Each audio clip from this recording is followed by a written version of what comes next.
നമസ്കാരം. അനന്തപുരി ബ്ലോഗിലേക്ക് എല്ലാവർക്കും സ്വാഗതം. ചില കാര്യങ്ങൾ പറയാൻ വേണ്ടിയാണ് ഇന്ന് ഞാൻ നിങ്ങളുടെ മുന്നിൽ നിൽക്കുന്നത്. പാലക്കാട് ഉപതെരഞ്ഞെടുപ്പിൽ കോൺഗ്രസ് വിജയിച്ചതിനെ ആഘോഷിച്ച ഹിന്ദുക്കളും ക്രിസ്ത്യാനികളും ചില കാര്യങ്ങൾ മറന്നുപോകുന്നു. നിങ്ങൾ നിങ്ങളുടെ കുഴി തന്നെയാണ് തോണ്ടിയത്, അല്ല എന്ന് നിങ്ങളൊന്ന് ഓർത്തു നോക്കണം. അങ്ങനെയല്ല എന്ന് സ്വയം നിങ്ങൾക്ക് ബോധ്യമാവുന്നുണ്ടോ? കോൺഗ്രസ്സുകാരെ നിങ്ങൾ ജയിപ്പിച്ചു വിടുമ്പോൾ എല്ലാ പേർക്കും അവരുടെ പാർട്ടി ജയിക്കണം എന്ന് തന്നെയായിരിക്കും. പക്ഷേ അങ്ങനെ നോക്കുമ്പോൾ നമ്മുടെ നിലനിൽപ്പും കൂടെ നോക്കിയായിരിക്കണം നമ്മൾ ജയിപ്പിക്കേണ്ടത്. ഇടതും വലതും കൂടെ ഭരിച്ച് കേരളത്തിന് ഒരു വിഭാഗം മതക്കാരുടെ അടിമപ്പെട്ടുകൊണ്ട് അവർക്ക് വേണ്ടി മാത്രം പ്രവർത്തിക്കുകയാണ്. നിങ്ങളെ വോട്ടും വാച്ച് ജയിച്ചുകൊണ്ട് അവരുടെ മുന്നേറ്റത്തിന് വേണ്ടി മാത്രം.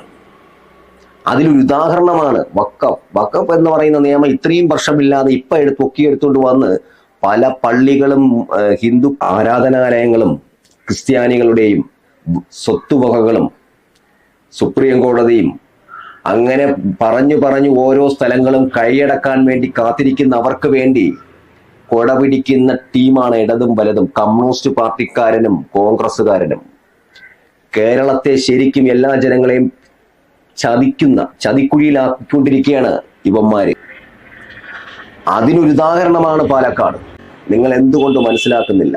ഇനി വരുന്ന ഭവിഷ്യത്തുക്കളെ നിങ്ങളും കൂടെ അനുഭവിച്ചേ പറ്റൂ.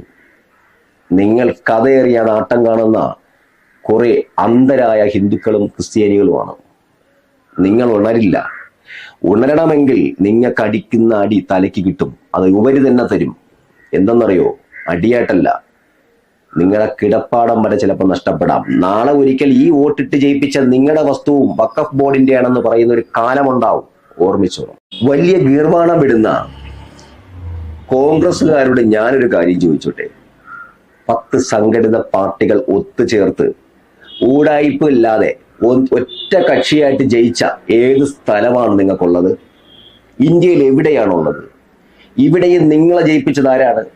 പോപ്പുലർ ഫ്രണ്ടാണ്. ശരിക്കും SDPI എന്നും പറഞ്ഞൊരു പാർട്ടി രൂപീകരിച്ചുകൊണ്ട് നടക്കുന്ന പോപ്പുലർ ഫ്രണ്ട് ഇന്ത്യയെ 2040 ആവുമ്പം തന്നെ ഒന്നിച്ച് ഭരിക്കാം, അവരുടെ തീരെഴുതി കൊടുക്കും, അല്ലെങ്കിൽ കൊടുപ്പിക്കേണ്ടി വരുമെന്നും പറഞ്ഞ് വെല്ലുവിളിച്ച് അവിലും മലരും കൊണ്ട് നടക്കാൻ പറയുന്ന ക്രിസ്ത്യാനികളുടെയും ഹിന്ദുക്കളുടെയും ശവക്കുഴിയാണ് ഉമാര് തോന്നുന്നത്. അതല്ലാതെ നിങ്ങൾക്ക് പറയാൻ പറ്റും? നിങ്ങൾക്ക് പറയാൻ പറ്റില്ല. വോട്ടിന് വേണ്ടി സ്വയബോധം നഷ്ടപ്പെട്ട് കിടക്കുന്ന ഇടതും വലതും പാർട്ടിക്കാര് ചെയ്യുന്നത് നിങ്ങളെ ഇന്ത്യയിലെ ജനങ്ങളെ തന്നെ ചതിക്കുകയാണ്. പിന്നെ കമ്മ്യൂണിസ്റ്റ് പാർട്ടി തീർന്നു, നാമാവശേഷമായി. പിന്നെ എവിടെയോ 2-3 പേരും മാത്രം ഓടുന്ന കോൺഗ്രസ്. ഇവന്മാർ എന്തുകൊണ്ടാണ് തോറ്റത്? അന്നും ഇന്നും ഒരു വിഭാഗത്തിന് വേണ്ടി മാത്രം നിലകൊണ്ട് പ്രവർത്തിക്കുന്ന ഒരു രാഷ്ട്രീയ കക്ഷിയാണ്. ഹിന്ദുക്കളെ ആരാധനാലയങ്ങളിൽ ആർക്കും എവിടെയും കടന്നു കയറാം, അവരെ ഭണ്ഡാരപ്പെട്ടികൾ കൈയിട്ട് വാരാം.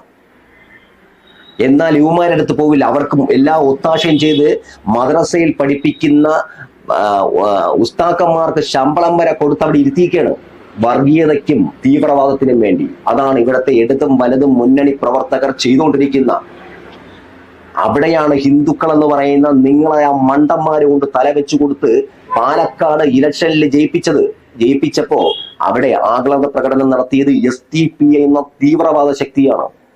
പോപ്പുലർ ഫ്രണ്ട്, നിരോധിക്കപ്പെട്ട പോപ്പുലർ ഫ്രണ്ടും കൂടെ ചേർന്നുകൊണ്ട് ജയിപ്പിച്ച കാരണം 2040 ഇന്ത്യയിൽ ഭരണം പിടിച്ചെടുക്കാനും കേരള ഭരണം പിടിച്ചെടുക്കാനും അവന്മാരൊരു തന്ത്രമാണ്. അവിടെ വെറും വിഡ്ഢിവേഷം കളിക്കുന്ന ഒരു കോമാളി മാത്രമാണ് കോൺഗ്രസ്. രാഹുൽ മാങ്കൂട്ടം ഇവന്മാരടുത്തിരിക്കുന്ന ഫോട്ടോ വരെയുണ്ട്, കണ്ടില്ലേ?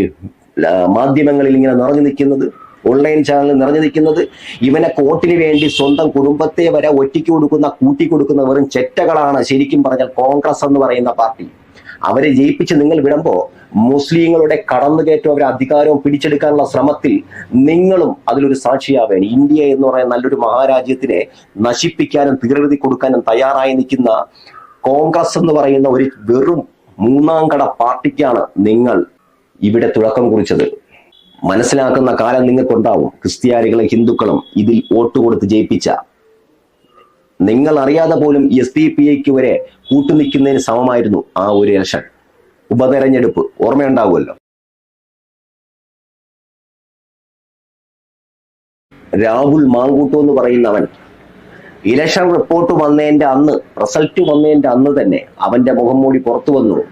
അവർക്ക് വേണ്ടി ഗീർവാണം വിളിച്ചുകൊണ്ട് തെരുവ് വീതികളിൽ മുദ്രാവാക്യം അലട്ടിക്കൊണ്ട് വന്ന രാഷ്ട്രീയ കക്ഷി ഏതാണ്? SDP എന്ന് പറഞ്ഞ തീവ്രവാദ ശക്തിയായ പാർട്ടിയാണ്. പോപ്പുലർ ഫ്രണ്ടും കൂടെ ചേർന്നുകൊണ്ട് ആണല്ലോ. ഇതുവരെ അവന്മാര് പറഞ്ഞെന്താണ്?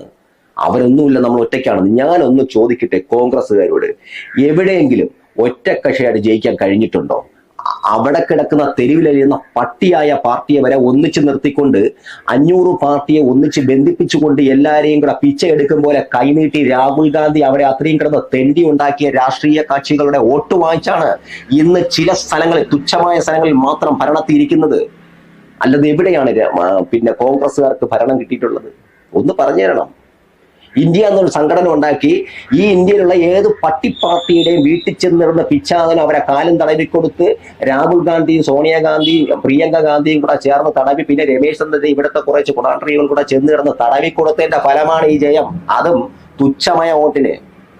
BJP എന്ന ഭാരതീയ ജനതാ പാർട്ടി ഇന്ന് ഭരിക്കുന്ന RSS എന്ന് പറഞ്ഞ സംഘടനയിൽ ഒറ്റ കക്ഷിയായിട്ട് നമ്മൾ ജയിച്ചിട്ടുള്ളൂ. അല്ലാതെ അവിടെ നിന്നും വാരി വലിച്ചിട്ട് കുറെ ചെറ്റകളെയും കൂട്ടിക്കെല്ലാം ഉണ്ടാക്കിയിട്ടുള്ളത്. കാരണം ഇന്ത്യയിലെ ജനങ്ങൾ ശരിയായ ഭരണമെന്ന് അവർക്ക് ബോധ്യമായപ്പോ കൊടുത്ത വോട്ടിന്റെ ഫലമാണ് ഇന്നും മഹാരാഷ്ട്രയിൽ കണ്ടത്. ഒറ്റയ്ക്ക് ജയിച്ച് ഇത്രയും ഭൂരിപക്ഷത്തിൽ ജയിക്കുന്നതും പല സ്ഥലങ്ങളിൽ, പല സംസ്ഥാനങ്ങളിൽ നമ്മൾ കാണുന്നത്. അതുപോലെ ജയിക്കാതെ ഈ രാഹുൽ ഗാന്ധി എന്ന് പറയുന്ന രാഹുൽ ഗണ്ഡിയാണ് കേട്ടോ, ഗാന്ധിയല്ല. ഗാന്ധിക്ക് കൂടെ പറയിപ്പിക്കാൻ വേണ്ടി ഒരു പേരിട്ട് ഒരുത്തനാണ് രാഹുൽ ഗണ്ഡി എന്ന് പറയുന്ന ഇവൻ. എല്ലായിടത്തും ചെറ്റത്തരവും കാണിച്ച് പല മതങ്ങൾ എവിടെ ചെന്നാലും പലതന്ത്ര സ്വഭാവം കാണിക്കുന്ന ഈ രാഹുൽ ഗാന്ധി, പപ്പു എന്ന് വിളിക്കുന്ന, ശരിക്കും പറഞ്ഞാൽ തലയ്ക്ക് സ്ഥിരതയില്ലാത്തതുപോലെ അഭിനയിച്ചുകൊണ്ട് കിടക്കുന്ന, അല്ലെങ്കിൽ അതുപോലെ പെരുമാറുന്ന ഇവനെ പോലെയുള്ളവർക്ക് ഇത്രയും രാഷ്ട്രീയ പ്രവർത്തനങ്ങൾ മാത്രമേ പറ്റുള്ളൂ.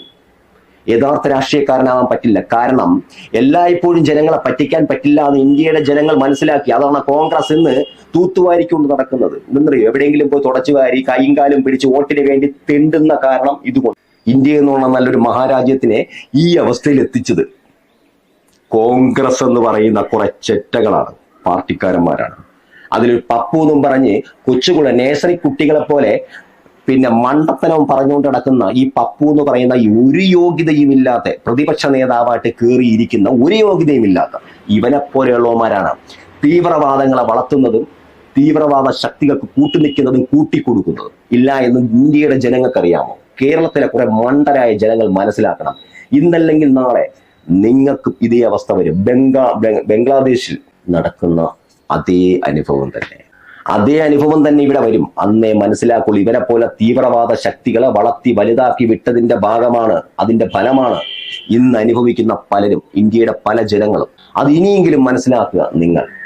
അതിനൊരു ഉദാഹരണമാണ് ഇത്രയും നാളും കുഴിച്ചിട്ടുന്ന വഖഫ് നിയമം എന്നും പറഞ്ഞ് വന്ന് ഇന്ത്യയിലെ എല്ലാ സ്ഥലങ്ങളും പിടിച്ചെടുക്കാൻ വേണ്ടി വന്നപ്പോ ഒന്ന് മറന്നുപോയി. ഇന്ത്യ ഭരിക്കുന്ന RSS ആണ്. RSSന്റെ മുമ്പിൽ ഇവന്മാര് വഖഫ് നിയമം കൊണ്ടുവന്ന് എവിടെ വരും? ഒന്നുമില്ല. എല്ലാം അടിമുടി പൂട്ടി തുടച്ച് ദൂരെ എറിയും. വോട്ടിന് വേണ്ടി വന്ന വലതും ഇടതും വ്യക്തികൾ വല്ല തെണ്ടാൻ വേണ്ടി പോവേണ്ടി വരും.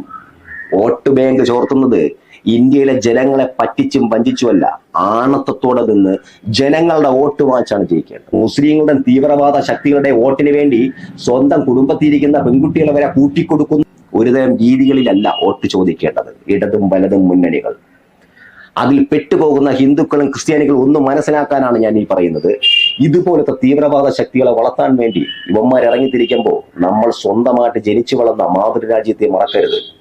രാഷ്ട്രീയം നോക്കണം, അവരൊരു ഇഷ്ടമാണ്. പക്ഷേ രാഷ്ട്രീയം നോക്കുമ്പോൾ രാഷ്ട്രത്തെ ബാധിക്കുന്ന കാര്യങ്ങളും നമ്മളെ ബാധിക്കുന്ന കാര്യങ്ങളുമാണെങ്കിൽ നമ്മൾ അതിൽ നിന്ന് പിന്മാറണം. നമ്മുടെ സ്വതന്ത്ര ഭാരതമായ ഇന്ത്യയെ സംരക്ഷിക്കാൻ ഇന്ത്യയിൽ കിടക്കുന്ന ഓരോ വ്യക്തികളും അവരുടേതായ സ്വാതന്ത്ര്യത്തിൽ ജീവിക്കാൻ വേണ്ടി. എനിക്ക് ഇത്ര മാത്രമേ പറയാനുള്ളൂ. ഈ പറയാൻ വന്നത് പാലക്കാടുള്ള വിജയത്തിന് ആഘോഷിച്ച വോട്ടിട്ടതിൽ ഹിന്ദുക്കളും ക്രിസ്ത്യാനികളും ഉണ്ട്. ഈ മണ്ടരായ വ്യക്തികൾ അവിടെ വോട്ടിട്ട് ജയിപ്പിക്കുമ്പോൾ രാഹുൽ മാങ്കൂട്ടത്തിനെ ജയ് വിളിച്ച് അവിടെ അലറി വിളിച്ചത് പോപ്പുലർ ഫ്രണ്ട് എന്ന് പറയുന്ന ചേർന്നുകൊണ്ട് SDP എന്നുള്ള തീവ്രവാദ ശക്തിയാണ്. അവരുടെ വോട്ടും കൂടെ ചേർന്നാണ്. അതിനൊരു ധാരണ ഉണ്ടാവണം. അവരെ കാര്യങ്ങൾ നടത്താൻ കാര്യസാധ്യത്തിന് വേണ്ടിയാണെന്ന് ഒന്ന് മനസ്സിലാക്കണം. ഇത്ര മാത്രമേ ഞാൻ പറയുന്നുള്ളൂ. എന്റെ വീഡിയോ ഇഷ്ടമായാൽ സബ്സ്ക്രൈബ് ചെയ്യാൻ മറക്കരുത്. നിങ്ങളുടെ അഭിപ്രായങ്ങൾ എഴുതി അറിയിക്കാനും. പുതിയ വാർത്തയുമായി അനന്തപുരി ബ്ലോഗ് നിങ്ങൾക്ക് മുന്നിൽ ഉണ്ടാവും.